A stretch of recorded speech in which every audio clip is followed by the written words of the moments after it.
This is Eric Rutan of Cannibal Corpse. You are listening to the Scars and Guitars podcast with Andrew McKay Smith. G'day everybody, this is a ripper of a conversation featuring Marc Lopes. He's the vocalist with Ross Friedman, aka Ross the Boss, formerly from Manowar. And now Metal Church. He's been in the band a few years. Now the catalyst for our introduction is due to an Australian tour. For Metal Church, they are travelling across the country, performing in major cities throughout December 2023. I'll put the dates in the episode description and also a link to tickets as well. Yes, now this is an extremely dynamic conversation that takes in the tour, the band, social, political, and even some very personal commentary as well. So I hope you enjoy it. Here he is, Marc Lopes, the great Marc Lopes, I must add, from Ross the Boss's band and also Metal Church. How you doing? I'm doing really well. Yeah. It's starting to get a bit humid down here, mate, as you can probably appreciate. So I'm in Queensland, which is a bit different from Sydney, and but we look forward to it. It usually means the tours start up again and start, which is definitely the case. We've got one a week coming through at the moment, so always a good time. Yeah, I heard there was a lot of stuff coming through. Is it warm there right now? Warm. So it's about 27 degrees Celsius today. It's the cliche about humidity. It can be like 32 degrees and not be too bad if it's a dry heat, but as soon as the humidity hits, you just feel like a deflated balloon. I hate that kind of weather. Oh, I'm from the Northeast, so you know. Oh, really? Like I'm in California right now, and it was like 77 degrees Fahrenheit here, and I was miserable. I'm not a warm weather person. Yeah, I can relate. I love being in cold weather climates for very short bursts. So when I went to New York, it was freezing, and I quite enjoyed that. But I could see everybody else was over it, didn't like it. But that's just because we're used to coming back here, and the coldest it gets here is like 10 degrees Celsius, whatever the conversion of that is. Yeah. Wow. Yeah. I'm a fall weather person. I like the in-betweener. You know what I mean? Where it's like 60 between 60 and 50 Fahrenheit is my sweet spot. Anyways, it's always good to talk about these things. The thing about Zoom these days is I feel like you're in the room next door, but you're all the way across the other side of the world. Right, crazy, right? Looking at each other, you know, it's so gone from phone calls to Skype to Zoom, and you see that change. Yeah, technology, the beauty, a blessing and a curse at the same time, you know?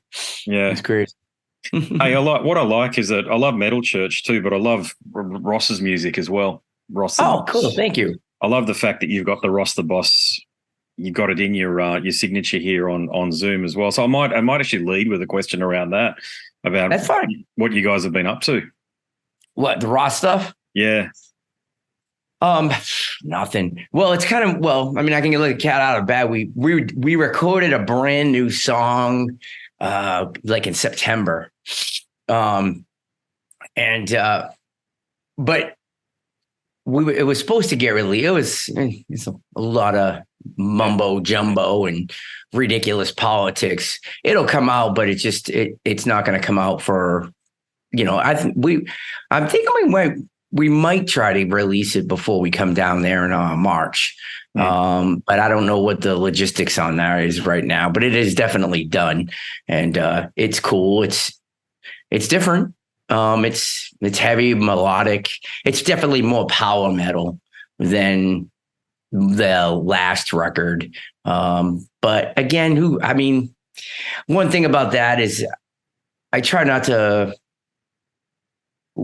to expand the sound. I don't know. It's like whatever's working at the time, I think is cool. You know, it's a bummer to be pigeonholed into a certain thing. You know, I mean, I get it. People expect a certain thing. You know, I don't. You know, everybody's. You know, they want Manowar. You know, a lot of people want the Manowar thing, and. It's not Manowar if it's not the core of it working together, as far as I'm concerned. You know what I mean? If it's what made Manowar was Ross and Joey working together and making Manowar and Eric's amazing vocals and to try to do that with anybody else. It doesn't make any sense, you know? So it's kind of like just trying to take bits and pieces of what makes, you know, Ross's identity and kind of meld it into what we all do. So it's cool. I mean, we have, you know, Dirk working with us on bass has been really cool too, and hoping to get him more involved in the writing as well, because he is a great writer.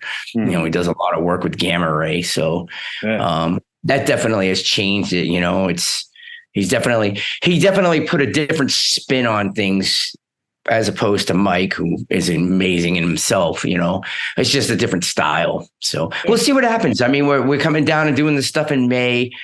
We got a couple possible things that we're going to do in the summer. But I mean, for me, once I get back from Australia, from March all the way to October, it's going to be hardcore metal church, because that's going to be our real world tour for the new album, because everything we've been doing up to now has kind of been, you know, feeling things out and seeing what works and what doesn't work, seeing how the people react. And, you know, so it's kind of been like audition time, you know? Yes. So you guys are actually, it's cool because everything's really working well now. Everything, you know, we got a great set list and got a couple of the new tunes worked out really well, and everybody's feeling really good and everybody's firing on all cylinders. So coming down to Australia at this point couldn't have been more perfect time, because, you know, the machine's cooking.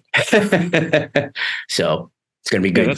That's a good point, though. But did you? I know you're a very accomplished frontman and vocalist, so you come with your own resume. You're like a, you know, Sammy Hagar type, and that you've actually done it all beforehand and you're just bringing it now to metal church. So, but it does beg the question, because Mike was a tremendous singer, and God rest his soul, and David Wayne as well certainly had the band firing on all cylinders early on. Were there any particular challenges you really felt you had to overcome? Just, I mean, carrying on the legacy, as Kurt calls it, a new era for the band. That's, you know, the responsibility and, you know, the gratitude and honor of being able to do that. You know, it definitely put a tremendous amount of pressure and weight on me. Knowing we had a killer record definitely made it a little bit easier. I mean, we couldn't have foreseen the success of the record or the love that's being poured out for us right now, which is awesome. You know, like any other band that goes through a transition period, it's always, you know, it's usually really rough, but we've been very fortunate. The fans have been amazing. You know, we meet everybody every night, and you know, we're there for hours. You know, if they hated it, they wouldn't be there. You know, so in the shows are just getting bigger attendances, and everything's just going really well right now. And I couldn't be more grateful, and we're very happy. Everybody's excited. Everybody, you know, we have a family now. You know, we've been on the road a lot, and we've been together a lot, and it's working well. You know, and everybody's happy, you know, and that's the most important thing. And as far as the first part of that question, sorry, I went off a little base there, but the David Wayne stuff for me, that's just my wheelbox. You know, that's where I come from. I mean, that stuff's been, you know, big for me. It was always been on my playlist, you know, to the day I got the gig. I mean, it's like, oh, when I was going to play a show and I needed a little bit of fire influence or, you know, some inspiration, I'll just go put it on the first Metal Church album, listen to that just pure, you know, raw aggression and just nastiness, you know. So that, you know, and I kind of have a little bit of that in my own stuff too. So that was good.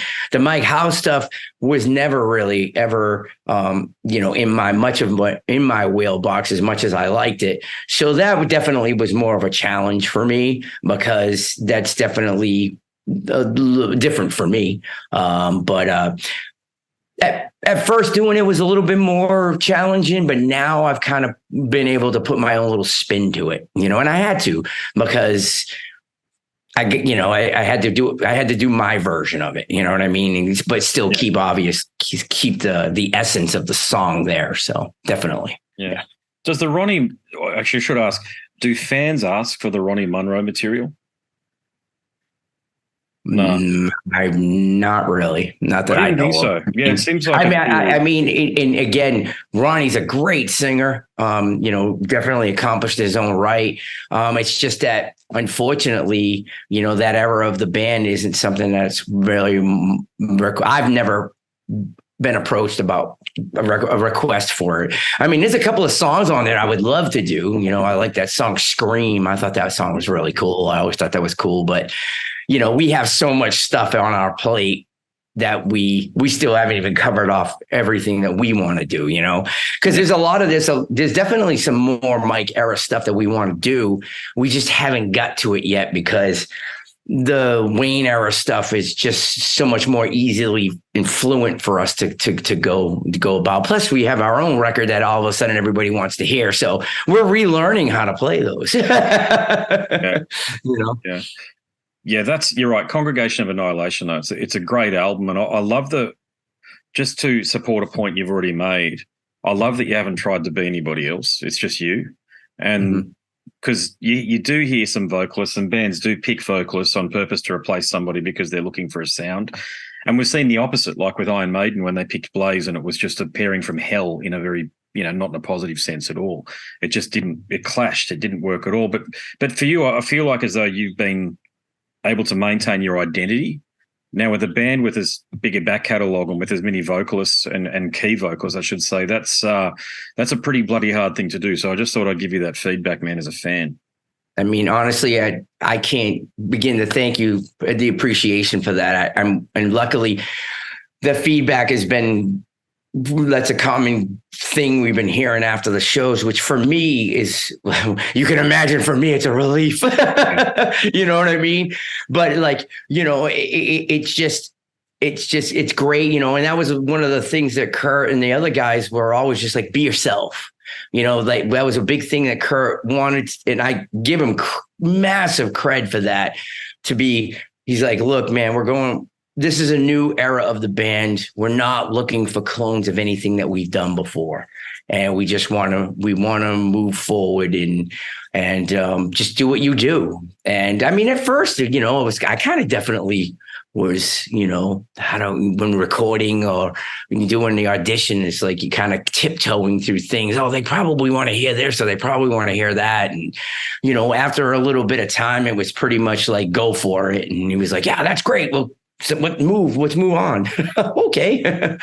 So it's cool. I've had a number of offline conversations with Kurt, and I've also met the guys and got speaking to Rick a little bit as well. So I'm going to ask this as tactfully as I possibly can. We get along because we share a political view. Okay. So I think you're headed with that. So are you in that same camp as well? Have you read the lyrics? Yes, I thought so. Okay. You're a smart person. I thought so. I just thought, we'll talk about it as much or as little as you want. I'm a libertarian conservative by nature, and my God, the era that we're living in the epoch we're living in at the moment, I'm just grateful for artists like you guys. I'll just say this. I am a person of common sense. Okay. I am a person of that's a tough one, man. Because I could go off, the powers that be are shit, if I can say that. And, it's like, the whole, metal from the beginning in rock and roll has always been against the system, right? Yes. That's always what it's been about. It seems like a lot of the people that used to think that are a bunch of freaking puss asses now. And, they're scared to stand by what they believe in, Now I'm not a person to come out and preach about anything. You do what you want. But if you start coming into my sandbox with your nonsense, you're going to get smashed in the face, because that's just my philosophy, And a lot of what the Congregation of Annihilation, everything is pretty much spelled out there, And I mean, and again, I might not particularly, we can always, there's nothing wrong with agreeing to disagree. And that's the problem with everything. You know what I mean? It's like, you can't have an opinion about anything now. And that's ridiculous. I mean, I'm just a person, if I walk down the street, it's easy. I walk down the street. If you take something from me that's mine, that's wrong. And I have every right to smash your face in to get it back. That's common sense. Nobody wants that. Nobody, if you ask anybody, no matter what side it is, it's pretty simple. You know your rights from wrongs. It's fundamental. And that has nothing to do with religion or any political stance at all. Do you want somebody to hurt your mom? No, nobody does. Okay. So it's not okay on any level. Get my point? No. Yeah. You know what I mean? That's what I mean. It's so stupid. Politics and religion, all these things get in the way of the basic fundamental common sense of human nature. It blows my mind. I could sit here for hours and hours and talk about it, but it's just, definitely share the same viewpoints. You know what I mean? Maybe not everything to a T, but definitely the fundamental understandings are all there. Yeah, the right to self-determination. That's at the core of any democracy. And if you live in a democracy, that's your inherent right. Yeah, exactly. That's true democracy. You know what I mean? So, the things that they talk about, your country just went, ooh. Wow. Yeah, you got some crazy stuff going on down there too, man. It's everywhere. It's nuts, And it sucks because I just want to play music. I just want to be happy, and we all want to be happy. Isn't that really what it comes down to at the end of the day? Everybody just wants to be happy. I don't understand why people have to be so miserable all the time. People spend time online, like these keyboard warriors out there. Even when it comes to this band, the people out there, oh, it's miserable. Dude, shut up. Get a life. Go do something. Go do something with yourself. There's no reason for any of the stuff that's going on. It just doesn't make any sense. It's all perspective. It's part brainwashing. It's part ignorance. It's part, there's 50 million things that they throw at you at once. And you're like, I'm like, I just want to play music. Yeah. Well, there's that saying, there's that philosophy. Hard times lead to soft men and women lead to hard times. And we're going through the hard times bit at the moment because we've got hyperinflation, cancel culture, all of the symptoms of identity politics and wokeism out there at present. And I just refuse to bow to it, to be quite frank with you. I'm literally trying to upload a bloody video this morning where we were talking about this transgender debate. And Spotify, I don't know whether it's a glitch or whatever, Spotify was saying we've removed it. So you can't have open conversations. And I'm not completely a free speech absolutist, but I'm adjacent. If you can't talk about things, you can't solve problems. Right, and you're absolutely right. It's like you can't. How do I maybe there's something I don't understand about something, right? So I want to ask a question and get your perspective, point of view about it. Maybe you can give me information that I didn't know or didn't understand that I can look at something differently. Isn't that the kind of the whole idea of this in the first place? Heck, I remember when I was in college, when college was different, you could have a conversation and we wouldn't agree, but we were able to get our points across and we could see different points of view. Because no one point of view is right. It all depends on the 50 different circumstances. You know what I mean? That in itself could be read wrong, but you kind of you understand what I'm saying. You know what I mean? Between me and you, maybe somebody else will take it wrong, but whatever. But I just find all the stuff that we're going through so unnecessary. Yeah. It's such a waste of life and time, and we're never going to get any of that back. And I don't think people get that, man. You're not getting it back, especially we were all young. We thought we were invincible. When you're in your 20s, oh my God, that person's 32 years old. Oh, they're old, ancient, because they think you are immortal and you think you could live forever, and that's not the case. And you realize that all this time is so precious, like all of it, because you know what? no one has died and come back to tell us anything otherwise. Yeah. So as far as I'm concerned, one shot deal, but let's make the best of it. Right, yeah. Well, but I understand coming from the Northeast, which is very democratic, meaning not a political party democratic, but in terms of people have that philosophy of self-determination. I've spoken to a lot of people from the New England region and around that area, and there's always that connected core, meaning that you can have different political opinions, but it's like, that's okay, that's what we want. I've noticed that. It just seems to be, dare I say it, a bit more educated. And if you go to California, now where you live, okay, where there's just single views, media parroting, this sort of thing.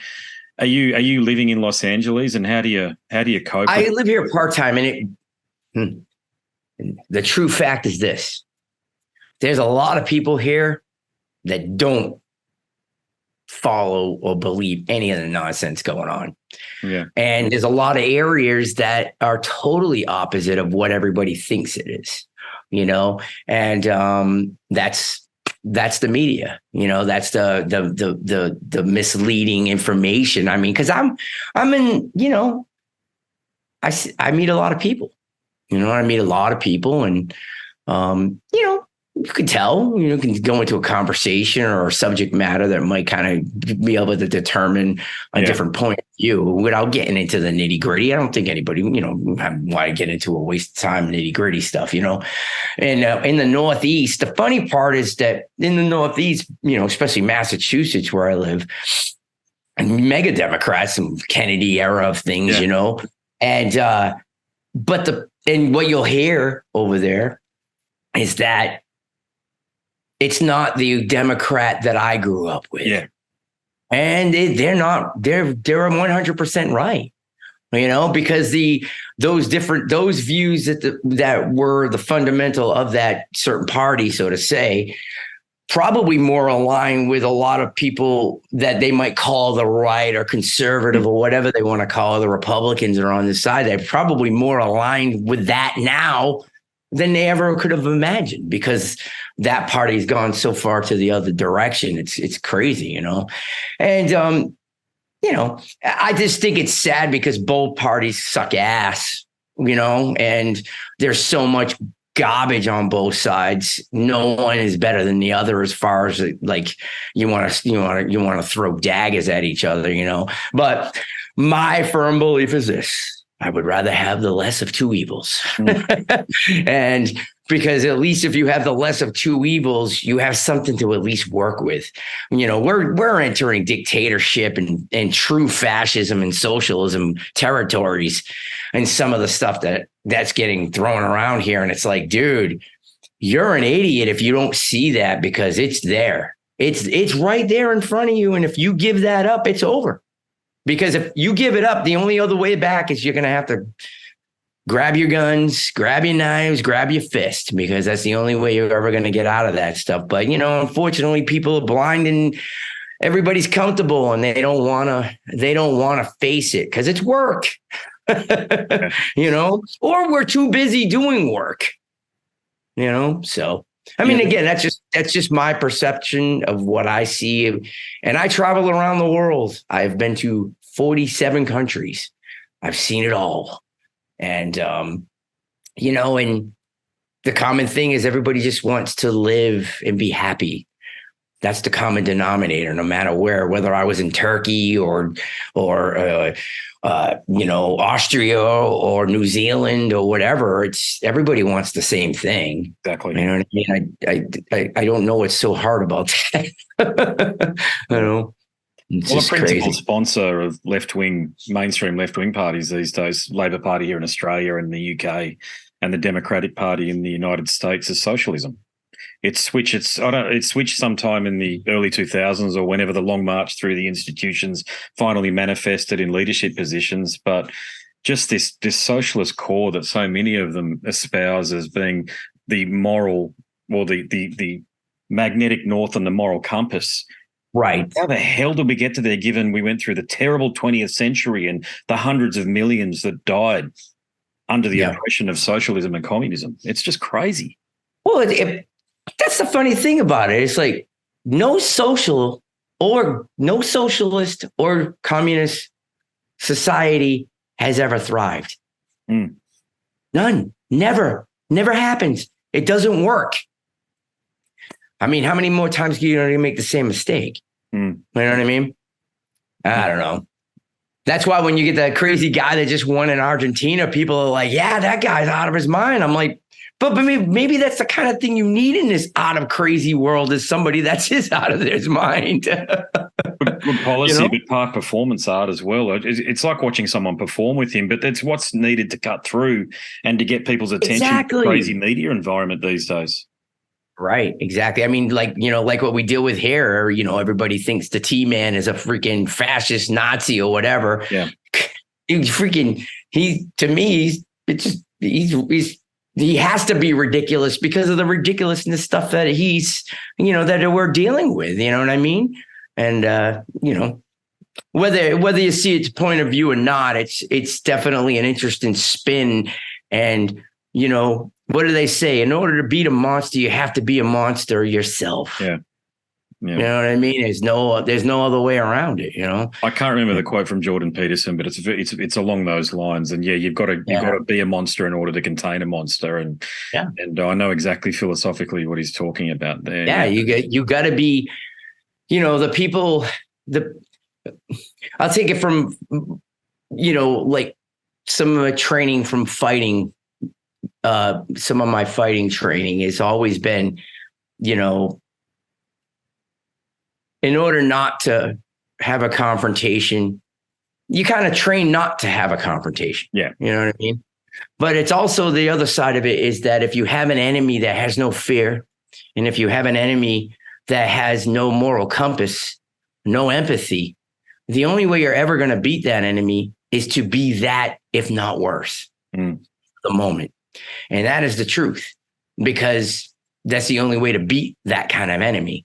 And I use that as a symbolic, way of looking at the things that we're dealing with. You have to be, you got to be worse to a degree in that instant, not when, you're not going to be worse to the people you love, but when you're facing your enemy, knowing your it's enemy. It's an identity you adopt. I understand what you mean. Yeah. You know what I mean? Yeah. If you got a guy that's willing to blow himself up and he thinks a billion virgins are waiting for him, that's a tough enemy to beat. Yeah, exactly. You know what I mean? You got to be willing to freaking do 10 times worse in order to beat that enemy. Well, the ideological, you see it, they're ideologically motivated, and there's a part of it, there's an identity within it that's a death cult that just wants complete and utter destruction. I don't know what the ideology behind the border. Did you see the border explosion this morning? Oh, I just heard about that. The Canadian-U.S. border. Yeah. I haven't read anything about it yet. Yeah. I haven't had a chance. Look, the conspiracy. Look, I'm getting a bit fed up with the conspiracy theorists, to be honest with you, because they've got an answer for everything. Like it's a false flag event and all this sort of stuff. And I'm thinking, do you really think governments are that pernicious that they want to blow up their own people? You know what? Here's the thing that's crazy. I used to think, oh, well, that's so outlandish. That can't be. But the crazy thing is all the things that many things that have been called conspiracy theories are ended up coming true. And that's just kind of freaky in itself. You know what I mean? And again, not all of them, because some of them are way the fuck out there. You know what I mean? But they call anybody that questions anything a conspiracy theorist. Yeah. You know what I mean? And that's where that line has just blurred. If I ask a question about anything that they don't agree with, you're automatically a conspiracy theorist. This conversation, you guys are conspiracy theorists. You guys are crazy. You don't know what you're talking about. Oh, okay, cool, man. But you're right. All the people, it was aliens, or it was the reptilian people, or it was the, the government or whatever. There's always an answer for everything. And, now I'm looking at things like everything's 50-50 now, because you don't even know what's real or not, even visually. effects are so crazy and deep fakes and the AI voices. I mean, who the fuck knows when anything is real anymore? Hell, this conversation's not real. I don't know, Yeah. It's a figment of their imagination, or the person listening, it's a figment of your imagination that we're talking right now. Yeah. Yeah. Wow. That went left field. Mark, it's great to have these conversations and talk to someone with brains, to be frank, and someone who can actually converse on these topics at these levels, because the issue nowadays is cancel culture and people self-censor. Okay, so they don't have these sort of conversations. Why not? Why can't we have these sort of chats?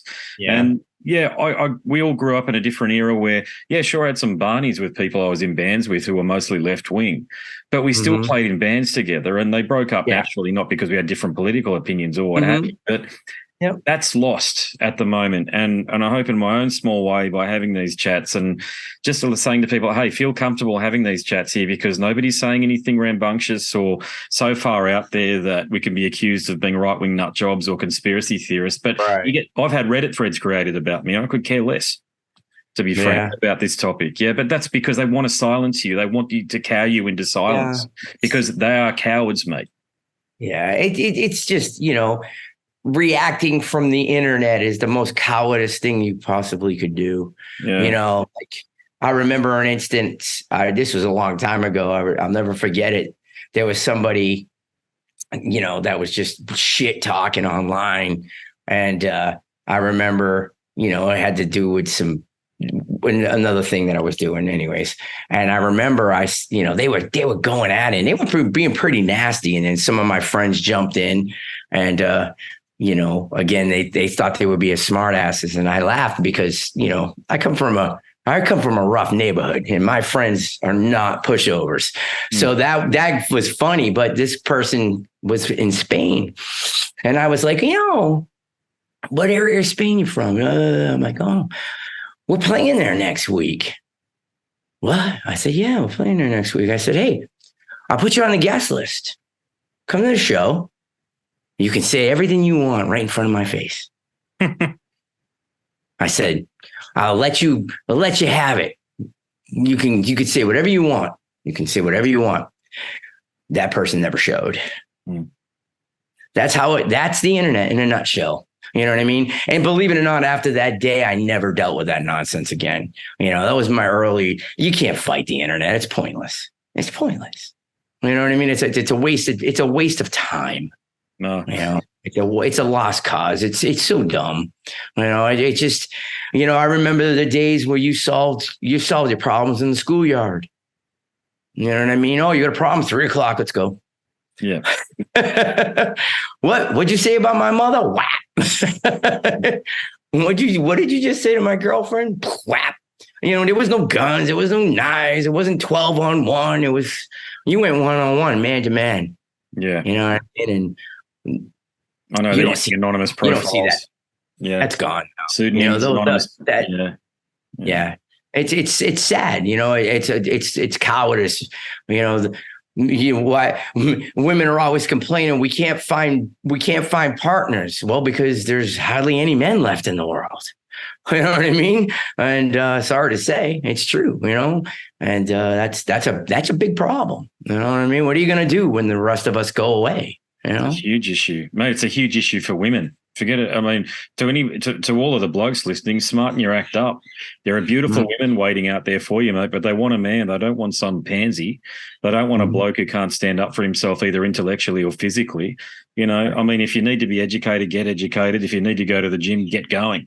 These are things that all blokes need to figure out at some point in their lives, that women don't like weak men, weak of mind, weak of spirit, physically weak. They just don't like them. Yeah, and, freaking nobody wants to work at anything. Yeah. Everybody wants everything. They feel entitled. They're handed to it. Nah, man, that's part of the character. Yeah. You can't freaking have an empty bank account, because it ain't going to be good for you or anybody else. How are you going to ever do anything? I mean, it's just, I don't know. It's definitely a weird system to go and see all these things. And it's disheartening. I got to be honest. Sometimes I wake up and I'm like, oh my God, what what's there to look forward to? This is nuts. I just want to be left alone. I want to go live in the woods with my 10 dogs and just go ride out the sunset at this point. It's an option. It's an option, Mark. I tell you what, yeah, the older I get, the more I can see myself out the back and, where the earth starts to turn red out here bordering the outback. And I just be left alone with my thoughts and my writing and the podcast. I'm not left alone, but, when the kids get a bit older and stuff, I'll explore something like that as an option because – a lot of it's just noise. That's the point. A lot of it's just bullshit and it's just noise and it doesn't add, but it influences in a negative way.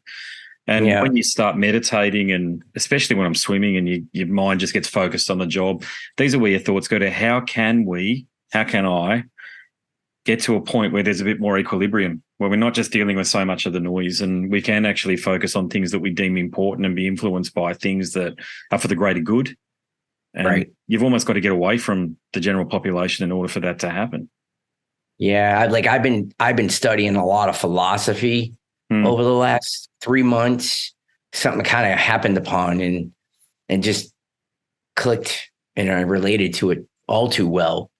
And the ancient philosophies, man, it really is the key. Yeah. So much of the stuff that was being taught and studied and lived by, it's like, where did they go wrong after that? It's wild. It's, power and greed and all these things have, it's interesting, man. A lot of the philosophies they're not politically based and they're not monetary based. They're mind based. You know what I mean? And your mind is all you have. And it does sadden me, everything's so surface, everything is so surface, and I mean, music is definitely our outlet to, get some of that out. I mean, I try to write in the manner of, I'm not going to hit you over the head with anything, but I would like you to think, what's your interpretation of it? I like it when people come to me and they're like, oh, this song's about this and that. And I'm like, it can be. Yeah. It can be. Yeah. You get the fundamental idea of it and that's great. It's metaphorical, but it's also, it's there to, I hope it's there to make you think, and it'll make you go, instead of it just being nonsensical words put together, That's all we can do. You're not wrong. Yeah. I'm just drawn to the throughout history, like everything we face now in our current day.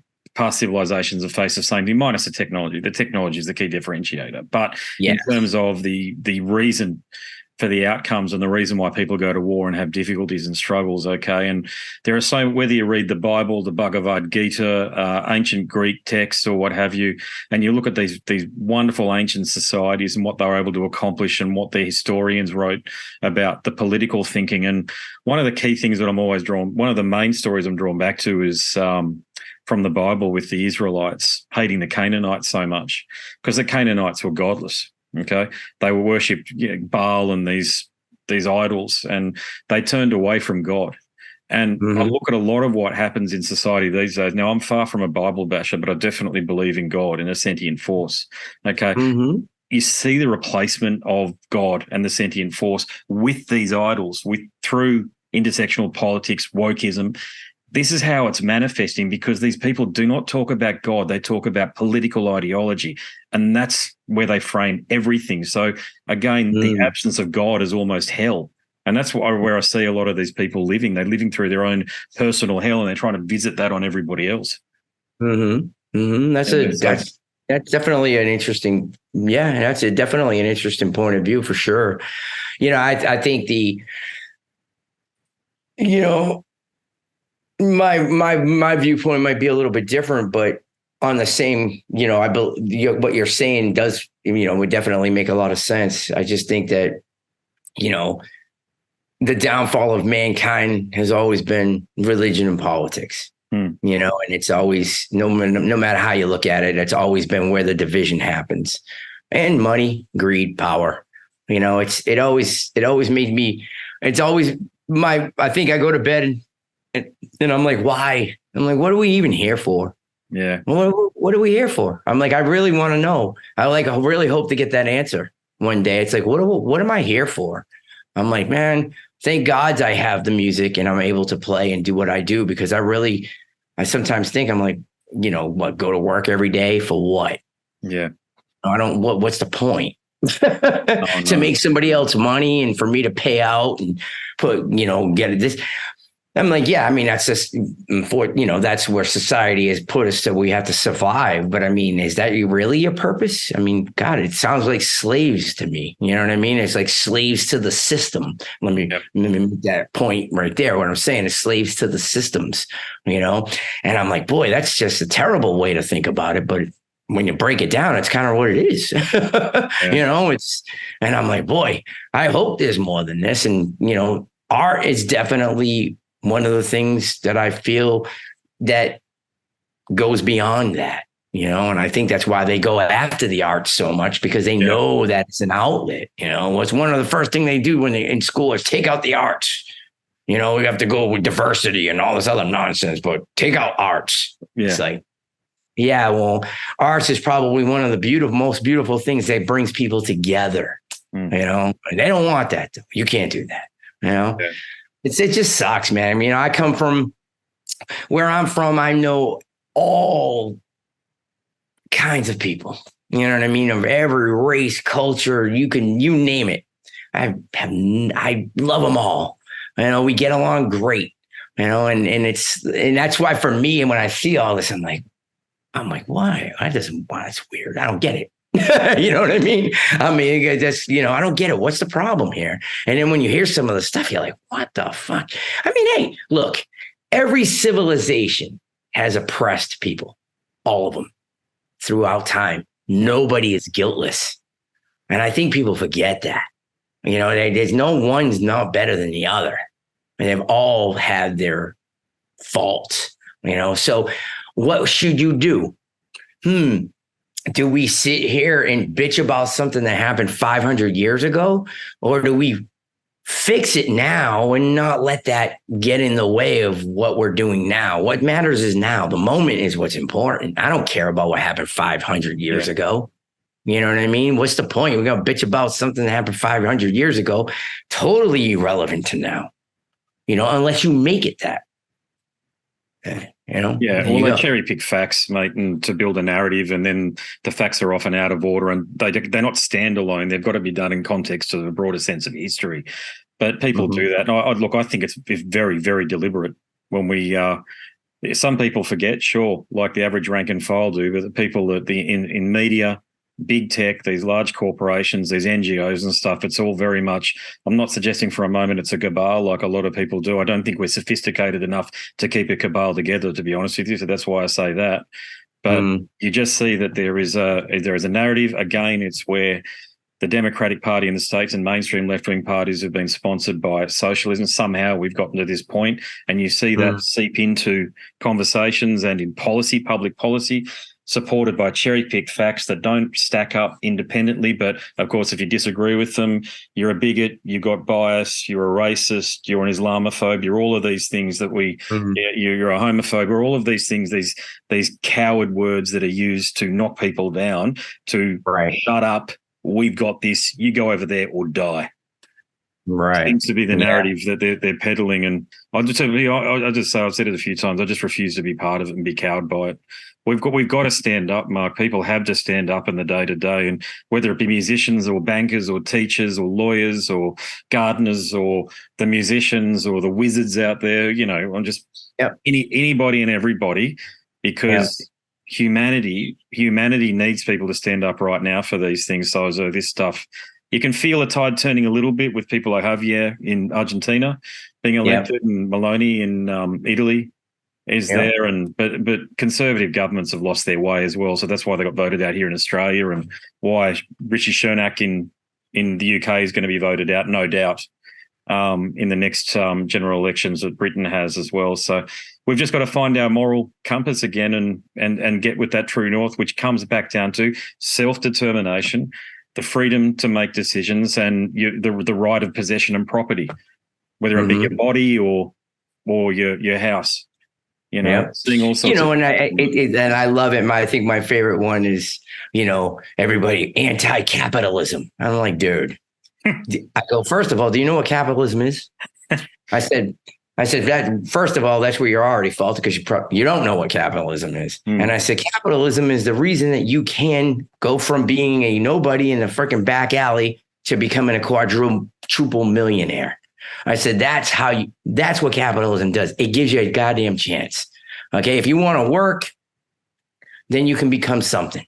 You know what I mean? Is there a lot of corruption in it? Absolutely. But what system doesn't have corruption? But there's ways to beat it. There's ways to work around it. Remember what I said? The lesser of two evils at least gives you a chance. You know what I mean? So, that's my personal opinion, I just think, I think we should all, I'm an entrepreneur. I have businesses. Yeah. I wouldn't have that opportunity if it wasn't for that. Socialism would never allow that. Communism will never allow that. You know what I mean? So if that's what capitalism is, then whatever. You know what I mean? I don't really care. I don't worship it. I don't freaking even care about it. But I just want to have the freedom to do what the fuck I want. Exactly. You know what I mean? And that's my freaking given right. My universal given right that I should be able to do what I want. As long as I'm not hurting anybody, I'm not infringing on anybody. That's the key. You know what I mean? I'm doing this. This is for me. You know what I mean? I'm worried about me and the people that I'm love and concerned about, and I don't bother anybody. Don't bother me, I won't bother you. Yeah. It's really simple. You know what I mean? I'm not imposing anything on anybody, and you shouldn't impose on anybody either. But can we have an opinion? Absolutely. We should all share an opinion. Absolutely. Hey, I don't really like that your pants are yellow. Oh, wow. Well, I like them. I'm sorry you don't like them. Well, that's cool. I'm going to wear these green ones. Okay, cool, man. All right, man. Hey, you want to go have dinner? Awesome. It's really simple as that. But that's too easy. Yeah. I know. It means that we get along, and that's, as I say, there seems to be a deliberate agitation to ensure that we remain at loggerheads. Who it's sponsored by, whether it be people going about Soros, we just don't know. I think there's a morass of people. There's a diaspora. He's definitely part of it, for sure. Oh yeah, he has a part of it. Yeah, but there's other people that influence it. Oh, there's a lot of people behind the curtains that we don't even know about. That's my point. We don't know. We only see the people at the front of it, like Bill Gates and George Soros, and we think it can't all be them. They're only two bloody people, for God's sake. So it's more systemic than that, man. That's it. No different than any of the politicians that are out there. They're just figureheads for the people that are out behind the curtain that they don't want anybody to know about. No, I agree. I wish more people would understand that if you can hear and see the person, they ain't the person that's making the decisions. Exactly. It's true. It is true. They're just a minor part of the whole piece, Yeah. Was a career for you in music when you were growing up? Was it of course, you probably wanted to do it more than anything, but was it a likely outcome for you? When you're younger, you think, yeah. But as time, I guess I always believed, I always wanted it, and I kept the dream alive as long as I possibly could. But there was definitely a time where I came to a certain point in my life, and I'm like, well, I gave it everything I had, and, maybe this isn't going to be happening for me, but I'm going to keep playing music because I like to play music, and, but maybe I'll, maybe start thinking about doing something else.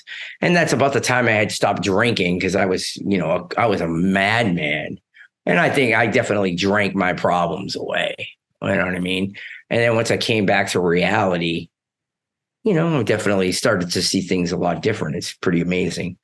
But the crazy thing is about, 3 months after I stopped drinking and went through this crazy phase of change, that's when I got the Ross gig, and my whole life changed after that.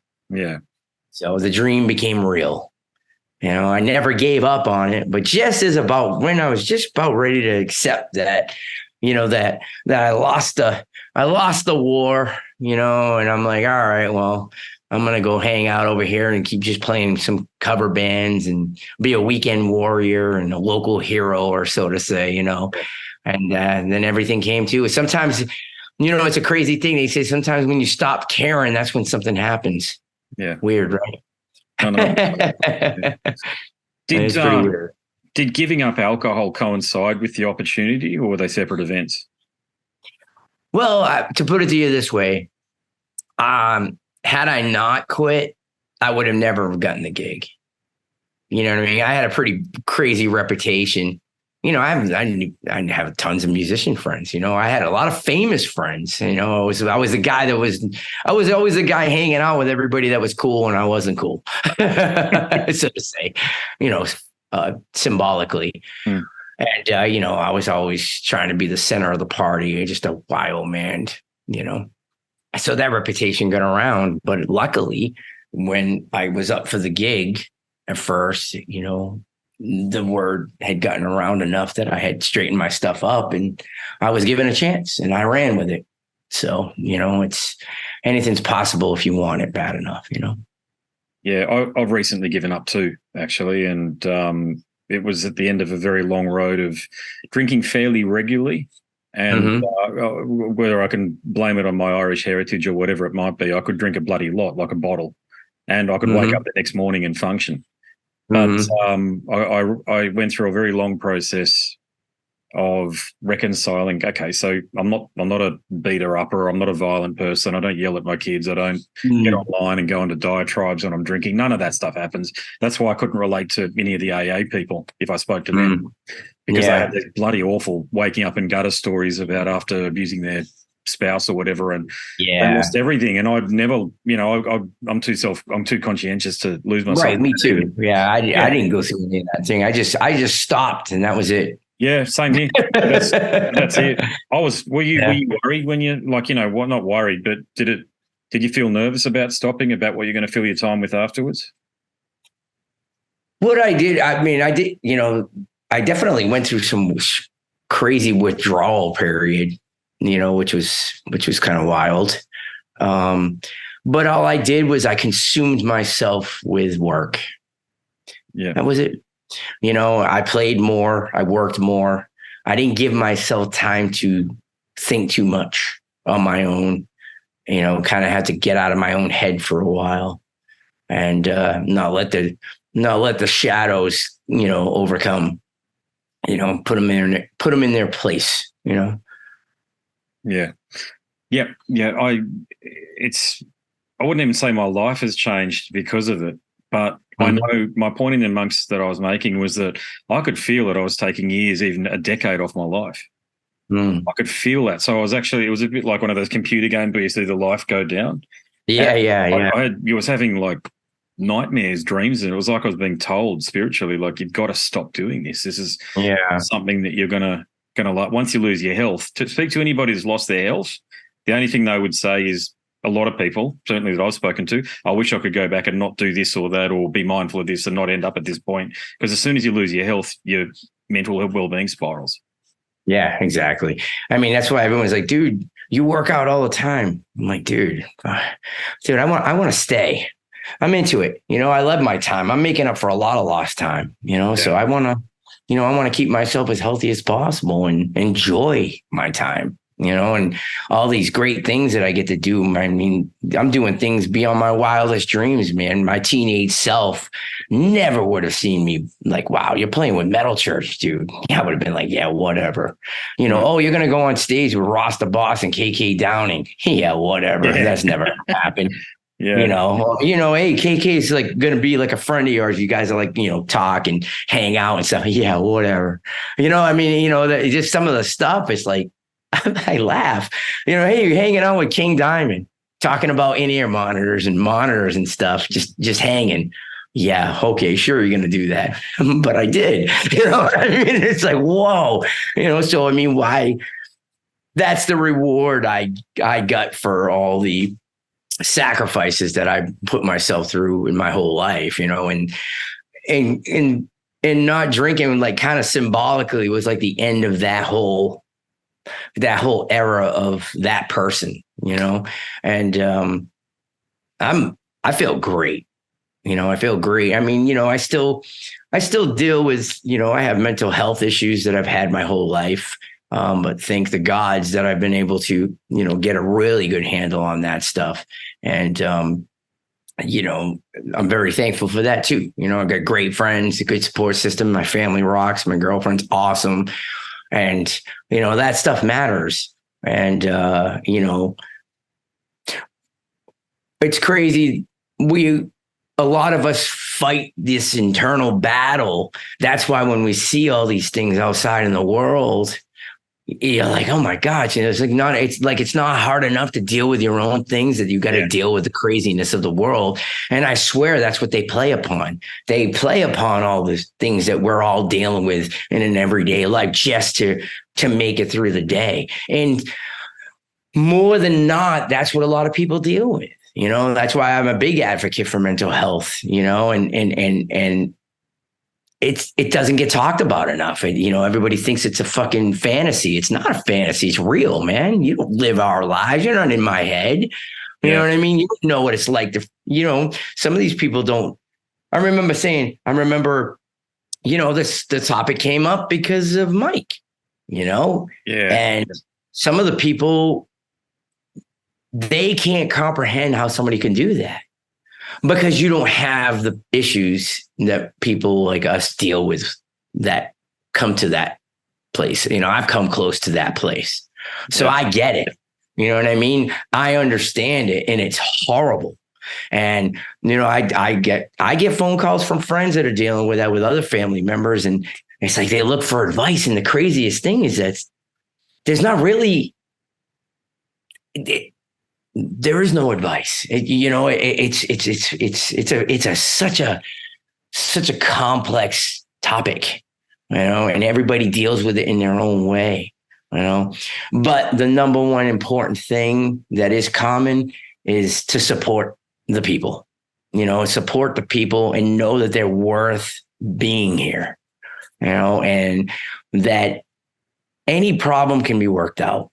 It can be. It really can be if you want it to be. I've seen people come out of some of the craziest of things. I'm like, wow, if they can do it, then anything can be done. It can be. The mind's the most powerful thing that there is. And, it could either be your worst enemy or your best friend. And not every day. Hey, it's just like anything else. Not every day is going to be wonderful. There's going to be horrible days. Okay. And I always say my favorite way to put the spin on this whole thing and close it up with a nutshell is this. Life is like, when you live with these kind of issues, it's kind of like being in the middle of the ocean and you're treading water. And you're trying to get to, your destination out of the water. Some days, you might swim a mile, and then all of a sudden a storm comes and pushes you back a half a mile. Yeah. And you have to now you have to go another extra half a mile on top of what you have to go on thing. But my thing is always keep your head above the water. And that's the battle. You know what I mean? If you can keep your head above the water, and even if you're treading water and you're not moving, but you're breathing, you've already won. You can live to fight another day. That's the most important thing. It's when you start going under and taking in water, that's when it gets scary. You know what I mean? And it doesn't mean you can't come up and spit it out and keep on. But it'd be nice, it's nice when there's people that kind of give you a little pull. Hey, come out, so it's that's important for people too, but you're not alone. And sometimes just knowing that for some people is a good thing, because they think that they're going through that battle by themselves, and they're not, because a lot of people are going through it. Some people have a different way of trying to overcome it. Some people don't, We're all individuals, and we all deal with our things in our own ways. Yeah, there's that. There's interviews with people who've decided to end their life. There's a couple of interviews out there. I think San Francisco Golden Gate Bridge, I think it's called, and certainly the Sydney Harbour Bridge. People have jumped off there, and I know there's conversations with one person who survived the Sydney Harbour Bridge and one person who survived the an attempt at Golden Gate Bridge. And the thing that they had in common, they realised the moment that they let go that every problem in their life could be resolved. Mhm. And I thought, just if you're feeling that way about things, just understand that there is a solution out there. It's not immediately available, clearly. Otherwise, you wouldn't feel that way. But there's definitely solutions out there, and sometimes it just takes a lot longer to get to that road and find that solution. And I know plant medicine is out there for people these days. That's another way people are resolving things. 10 years worth of therapy in a weekend shamanic circle. All these things are available to people. You can go to Peru and South America, and there's so many ways for you to try to resolve and heal. And that's the key thing. Yeah. To heal. You have to want it. Yeah. You have to want it.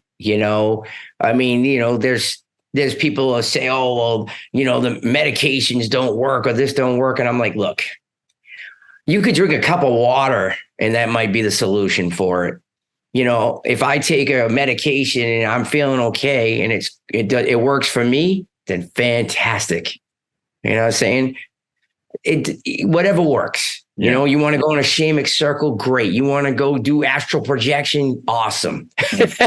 You know what I mean? You want to go do mushrooms and go wild, then that's great too. You know what I mean? Whatever the hell you got to do, just don't stop fighting. That's the key. Exactly. Mate, Mark, what a wonderful conversation. I haven't had one like this in a long time, and I just wish I could do far more like this. I want to thank you for sharing your thoughts the way that you have. It's very inspiring. Oh, well, I'm glad that it goes. Oh, it's nice to have a conversation like that too. It's like, it's great to be able to express, points of view in a way that you can't through, certain interviews on paper or whatever like that. It's definitely comes across different. Hell, it probably end up on Blabbermouth and they'll misquote me because that's already happened. That's my favorite. Yeah. Oh, he said this. I'm like, no, I didn't. Again, remember cherry picking might, it's a fact you said this, but it's like, did you listen to the full hour conversation, or did you just take that one little bit of emblematic without any of the supporting context? Totally funny. I will leave with this. This is a perfect example. I'm a big comic book nerd and stuff, and me and my girl were watching Blue Beetle.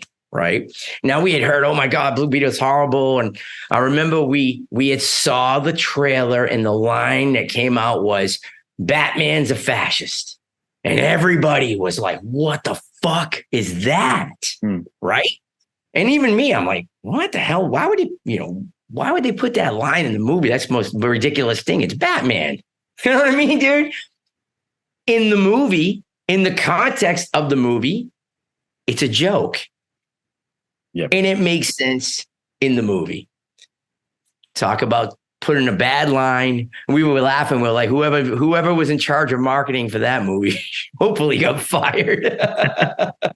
Because that totally ruined the movie for a lot of people. Oh, really? Yeah. Because within the movie, in the context of it, it was totally fine. I get where it was going. It was part of a bunch of string of jokes. You know what I mean? And it was like, oh, well, that's not bad at all. That's pretty funny. You know what I mean? But again, it was, totally taken out of context and put there, and it was misread and it ruined it. That's what Blabbermouth. Look, they give the bands great coverage, but it's a yin and yang scenario where it caters to people's incredibly short attention spans and their lack of engagement with longer forms of media. But there is another side of it where, and I experience it too, people are wanting more and more of these sort of long form conversations that are nuanced. So you've almost got two streams in the audience these days, and I don't know if there's much crossover, but they definitely both exist, because otherwise I wouldn't have a place, meaning long-form conversations. Exactly. But then Blabbermouth has a place too, because clearly people consume that stuff. I only check the headline, and if it's anything ridiculous. I just want music news. I don't care what you're doing on your day off. Right? I don't care. That's what these long-form conversations are for this. And the short stuff should be, hey, they're planning a tour, and maybe because you need aggregation sites to tell you those things, otherwise you miss. Like Sarah Thungold, that great band, the Metal Blade band from back in the day. They're touring Australia. I don't think I would have known it if I didn't see it on one of those. They were on one of those aggregation sites. So there you go. Yeah. I mean, everything, and like stuff like that, so, well, hey, it's been a great conversation. Awesome. And thanks for having me. I'm glad we connected on this. It was great. I'm going to try and be at the show, mate. So if I might tap you on the shoulder and shake your hand, and we'll share. Oh, please do. Absolutely, please do. Chink soda waters together. Whatever. That's awesome, man. I'm hoping I get a chance to meet everybody. I met so many cool people over the last week doing the interviews, and I know a lot of people down there too from past tours, and there's always never enough time. You know what I mean? But I want to make sure that I like to meet everybody, when it comes to this stuff, because isn't it much better to be able to shake someone's hand or give them a hug and be like, hey, it was great to meet you. Oh, it's very meaningful for the fans, mate. It's a totally different thing. We love it, mate. We love meeting our musical heroes and icons and people that we listen to, and then there they are. It's a lot of fun, as you know. Yeah. And we're just people like everybody else. You know what I mean? And a lot of us think the same way and worry about the same thing and are happy about the same stuff, Yeah. So there's a lot of common thread throughout, it's not, nobody's that different. Everybody's like, I'm so different. Well, not really. We all really want the same thing. Exactly. No, exactly, mate. So, well, safe travels, mate. God bless, and see you down here. We'll see you in a couple of weeks, hopefully. No worries, for sure. All right, man. Catch up. Yeah, have a good one. Thanks for listening to that conversation. There are a few like it. For instance, the chat with Scott Lewis from Carnifex over at scarsandguitars.com. If you enjoy me talking to the musicians about all that dynamic content that you've just heard, there are many more conversations too where we just talk about music, but I'd like to do more of that stuff. Have a broad palette of topics, pick up what we like and dissect and try to get to the bottom of some things, and I think we did that throughout that chat. All right, got some information to share with you about my book, but before we get to that, I'll bid you a fond farewell. My name's Andrew Mackay-Smith, and I am the host of the Scars and Guitars podcast. Until next time, it's a very goodbye for now. This is Eric Rattan of Cannibal Corpse. You are listening to the Scars and Guitars podcast with Andrew Mackay-Smith. I've been the host of the Scars and Guitars podcast since 2017. The first musician I interviewed for the show was David Vincent from Morbid Angel, and things have just snowballed from there. In all, I've posted almost 650 podcast episodes featuring conversations with many of the leading lights of rock, heavy metal, and beyond. It just got to a point where I thought, I need to write a book about all this, so that's exactly what I did. In Scars and Guitars Volume 1, you'll read a heap of deep reveals and commentary, such as Des Fafara talking about Coal Chamber and why the band will never return. If you're a band just starting out, you need to hear me. Do not start a band with partners. Ever. Yeah, wise words, sage advice, mate, for anybody. Don't ever, because I can't go do Coal Chamber right now unless I get others involved. Phil Anselmo talks about the episode in his career which gives him the greatest sense of accomplishment. I think the staying power of the fans and the staying power of the songs, whether it's Pantera, Down, or Superjoint, the fans remember the songs. Alex Skolnick from Testament confirms that, yes, playing the guitar in Ozzy's band is anything but an ordinary gig. Will Silent Oz from Dimmu Borgir write a book? Pa from Sabaton gives advice to people who want to start a band. Look at the team around you, look at the bandmates. If the guys want to be on the stage, then it's all cool. If the guys want to be backstage, then it's not going to be cool. Current and former members of Cradle of Filth discuss the band's seminal 90s material. Read about the reaction to George Lynch and Mark from Suicide Silence's comments when they throw shade at then President Donald Trump. We have this idiotic monster, this egotistical, self-aggrandizing, complete piece of shit in there. I just can't understand how we've gotten to this place. And yeah, we kicked a hornet's nest with Sepultura.